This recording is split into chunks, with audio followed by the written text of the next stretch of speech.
大家好，欢迎来到我们的频道 One Two 环游记，我是老刘。上一期节目我们给大家介绍了尼亚加拉半岛地区独特的气候环境和独特的地质环境恰好完美相遇，为这片土地创造出酿造世界顶级冰酒的天时和地利的条件。这一期我们来介绍一下加拿大葡萄酒联盟 VQA 为了冰酒健康发展对于冰酒制定的严苛标准，为加拿大冰酒发展提供了人和的基础。第三部分，加拿大葡萄酒质量联盟 VQA 对于冰酒严苛的标准。我们都知道，全世界大多数优质的葡萄产区都为其最优质的葡萄酒设定了高标准。例如，法国在1935年引入了原产地名控制，也就是 AOC 系统，该系统直到今天仍在沿用。意大利在1963年推出了法定产区 DOC 标准，德国在1971年推出了优质葡萄酒等级 VDP 系统，在安大略省 VQA 系统，也就是酿酒师质量联盟 Vintners Quality Alliance 于1988年正式启动。通过 VQA 系统，加拿大加入了主要葡萄酒生产国的行列，而且制定了一系列严苛的法规，并为其最优质的葡萄酒设定了最高标准。随后于1990年，不列颠哥伦比亚省也加入了该系统。该系统在2005年引入了子产区概念。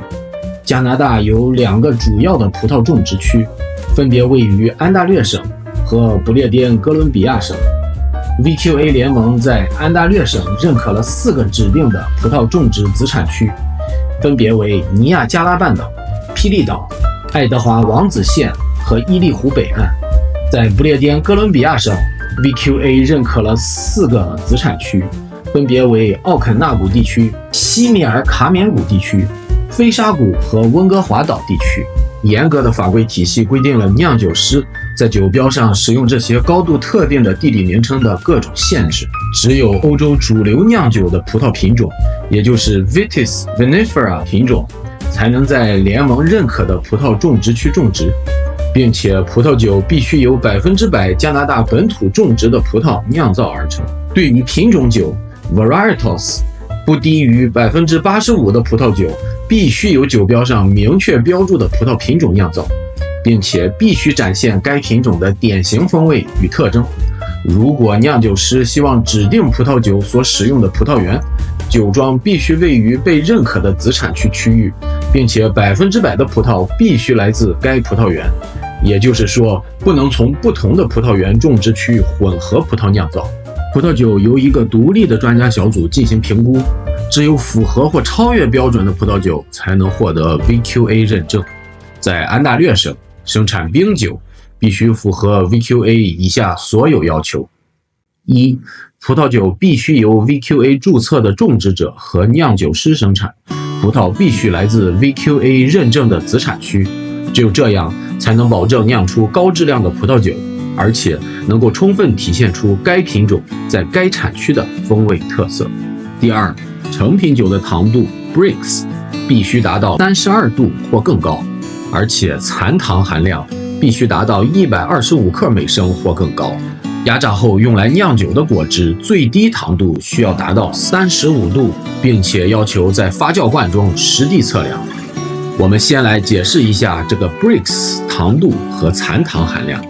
Brix 又叫白粒糖度，英文又称 Bolling 度，是一种在北美衡量葡萄汁和葡萄酒甜度的标准。Brix 表示果汁中可溶性固体的百分比，因为果汁中可溶性固体几乎全部为糖分，所以 Brix 就可以表示果汁或葡萄酒中的糖分质量比。酿酒师可以用它来计算葡萄酒的潜在酒精度。我们先看屏幕上这张表格，各个地方和地区都有自己糖度的表达方式。德国以 Oxalate 糖度来计算，法国以 Balmy 糖度计算，而北美的表达方式就比较直接，大家可以利用这个表格来进行换算。我们可以看到，冰酒的糖度和残糖含量远远超过普通葡萄酒的10倍还多，因此这就造就了冰酒独特的甜美风味。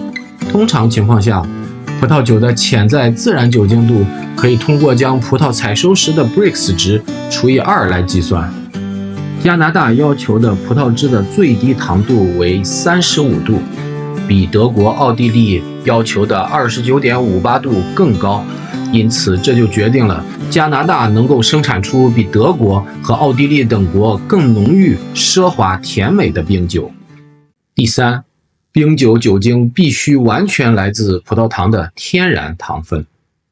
用于生产冰酒的果汁必须是100%葡萄在自然条件下冷冻后压榨出来的天然果汁，不能添加任何葡萄天然含有的糖分以外任何的糖分或者蜂蜜。酿造出来的冰酒，无论是酒精、甜度还是其他芳香风味，必须是100%葡萄本身所赋予的风味。第四，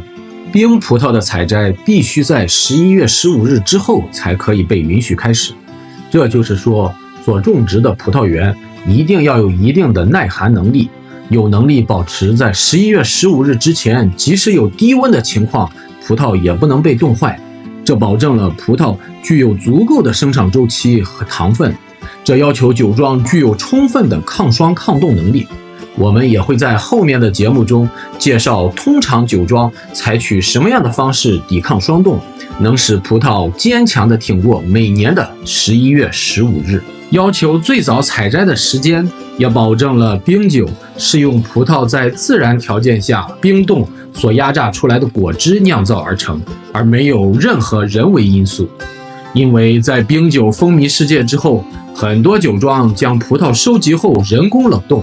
在2000年，加拿大、德国、奥地利签署了一项关于冰酒生产的质量和标准的国际协议，以保护全球消费者免受假冒冰酒的影响。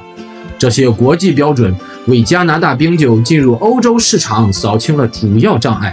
在协议签署不久，美国裁定采用人工冷冻葡萄酿造的冰酒不得被标注为 Ice Wine。2003年，位于巴黎的国际葡萄与葡萄酒组织 OIV 支持这一立场，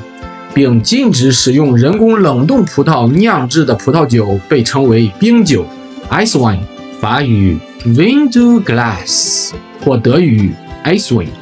第五，采收冰酒葡萄的最低温度要求为-8摄氏度。上一集我们曾经介绍过，尼亚加拉地区的气候之所以适合酿造冰酒，是因为这个地区可以在冬天稳定地保持在-8度以下，却不会降到-20度以下，使葡萄藤受损。在冰酒界有这样一个糖度计算的通用公式，通过压榨温度来计算出葡萄汁的相对密度，然后通过相对密度对照表格，根据算出的相对密度计算出糖度。根据这个公式，我们可以了解，通常认为冰酒葡萄汁的糖度与葡萄内的糖分和葡萄种类关系不大，它只与压榨时的温度有关。因为冰酒葡萄汁的浓度是被大大浓缩过的，压榨温度越低，糖分越大，冰酒的口感就越醇厚甜美。当然，产量和酿造难度也越高，冰酒就越珍贵。比如有一批冰葡萄在-9度压榨，那么根据这个公式，它的相对密度就可以计算得出是 1.174， 然后根据相对密度参照前文的表格，我们就可以算出果汁糖度为39 Brix。 各国都有对自己本国冰葡萄采摘和压榨的最高温度要求，德国、奥地利和国际葡萄酒组织 OIV 都规定了最高采摘和压榨温度为-7度，而加拿大则规定为-8度。我们可以看到，加拿大对于最高采收和压榨温度的要求和最低糖度的要求，相比于德国和奥地利等欧洲冰酒生产国家都更高。我们之前讲过，温度更低，果汁的糖度就会更高，但是这使得冰酒的酿造成本大大提高，整个酒庄的产量也会大大下降。因为温度越低，葡萄汁更多的被冷冻，榨出的果汁就更少。根据加拿大和欧盟的法规，葡萄在真正酿造冰酒采收之前，可以在葡萄园中经历部分或完全冷冻。酿酒师可以决定何时采收，加拿大的酿酒师可以决定在11月15号以后的任何时间采收，只要采收时温度达到零下8度或更低；而在德国和奥地利，只要达到零下7度或更低。从技术上讲，无论果汁糖度还是采收温度，加拿大对于酿造冰酒原料的标准为全世界最高，因此加拿大的冰酒更加珍贵。为了确保生产者保证冰酒质量，不降低标准， VQA 要求在酿造之前，生产者必须以书面形式按照指定表格核实以下内容：每次采收温度，每个特定作物的种植面积和吨数，每批葡萄汁的百利糖度，采收日期和时间，酒庄的压榨能力。VQA 机构会突然派人员随机抽样，并分析葡萄汁和葡萄酒，以确保符合标准。他们会进行实验室分析检测和现场感官评审。实验室检测项目包括酒精度、残糖含量、酸度、pH 值，是否有人为添加等多项指标。而检查人员中的经验丰富的品酒师就会进行现场感官评审，他们会从外观、香气、口感、回味和风格一致性对于样品进行评测。这些第三方检查人员有时被称为冰酒警察，这对于加拿大冰酒生产者是一个严峻的考验。另外，法规要求所有 VQA 冰酒的加盟商每年都必须参加 VQA 冰酒标准研讨会。这套机制不只是形式上的打标签，它本质上是对整个生产流程的质量背书，也是在国际市场上让加拿大冰酒具有强大公信力的关键原因。